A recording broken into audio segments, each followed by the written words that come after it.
রাজনীতিতে যা সামনে দেখা যায় পর্দার আড়ালে তার চেয়েও ভয়ঙ্কর কিছু ঘটে। আমরা ভাবছি ভোট দিলেই সব সমস্যার সমাধান হয়ে যাবে, কিন্তু আপনি কি জানেন বাংলাদেশের প্রশাসনের রন্ধ্রে রন্ধ্রে লুকিয়ে থাকা সেই ডিপ স্টেট বা আমলাতন্ত্রের একটি শক্তিশালী অংশ এখন থেকেই নতুন সরকারের পা টেনে ধরার প্রস্তুতি নিচ্ছে। তারেক রহমান যখন নতুন বাংলাদেশের স্বপ্ন দেখাচ্ছেন আর জামায়াত এনসিপির জোট যখন ইনসাফের কথা বলছে, তখন সচিবালয়ের বদ্ধ করে কোন ষড়যন্ত্রের নীলনকশা তৈরি হচ্ছে। আজ আমরা উন্মোচন করব সেই অদৃশ্য শক্তিকে যারা ক্ষমতায় না থেকেও শাসন করতে চায়।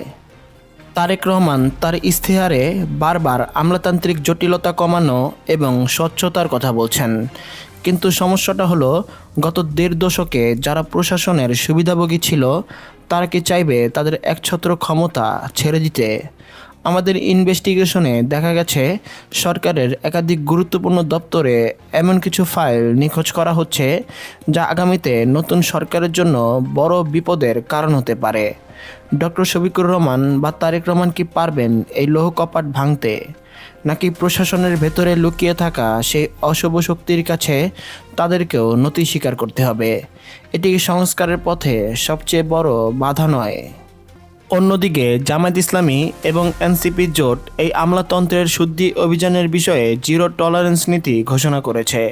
নাহিদ ইসলাম ও সমন্বয়কদের পক্ষ থেকে বারবার বলা হচ্ছে যে কেবল রাজনৈতিক পরিবর্তন নয়, বরং প্রশাসনিক কাঠামোতেও আমূল পরিবর্তন আনতে হবে।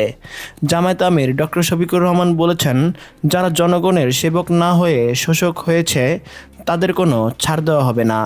এই কঠোর অবস্থান কি প্রশাসনকে আরও বেশি বিদ্রোহী করে তুলবে, নাকি এটি হবে দেশ গড়ার একমাত্র পথ? প্রশাসনের একটি অংশ কেন এখন থেকে জামায়াত এনসিপি জোটকে ঠেকানোর জন্য মরিয়া হয়ে উঠেছে? এবার দেখা যাক ভূ রাজনীতির মারপ্যাচ। আন্তর্জাতিক শক্তিগুলো সবসময় চায় তাদের অনুগত একটি প্রশাসন বাংলাদেশে থাকুক। নতুন সরকার যখন স্বাধীনভাবে কাজ করতে চাইবেন, তখন কি বিদেশি সংস্থাগুলো এই আমলাতন্ত্রকে ব্যবহার করে সরকারকে চাপে ফেলবে?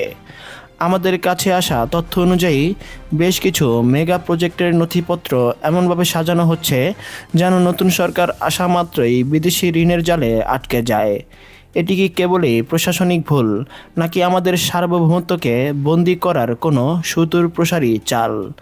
এই অন্ধকার খেলায় সাধারণ মানুষের ভবিষ্যৎ কি তবে অন্ধকারে ডুবে যাচ্ছে? আমরা যখন সচিবালয়ের করিডোর থেকে শুরু করে সাধারণ মানুষের আড্ডায় নজর দেই, তখন একটি বিষয় পরিষ্কার হয়ে যায়। মানুষ পরিবর্তন চায়, কিন্তু পরিবর্তনের পর যদি আবার সেই পুরনো ঘুষ আর দুর্নীতির সংস্কৃতি ফিরে আসে, তবে এই রক্তক্ষয়ী বিপ্লব কি সার্থক হবে? তারেক রহমান কি পারবেন তার দলের ভেতরে থাকা সুবিধাবাদীদের শাসন করতে?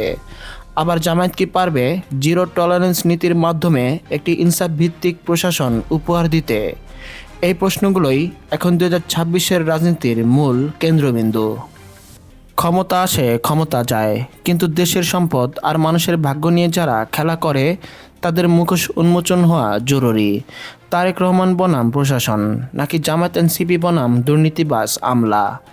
এই লড়াইয়ের শেষ কোথায়? আপনি কি মনে করেন আগামীর সরকার কি পারবে এই পচা গলা সিস্টেমকে বদলে দিতে, নাকি আবার আমরা সেই পুরনো বৃত্তেই আটকে থাকব?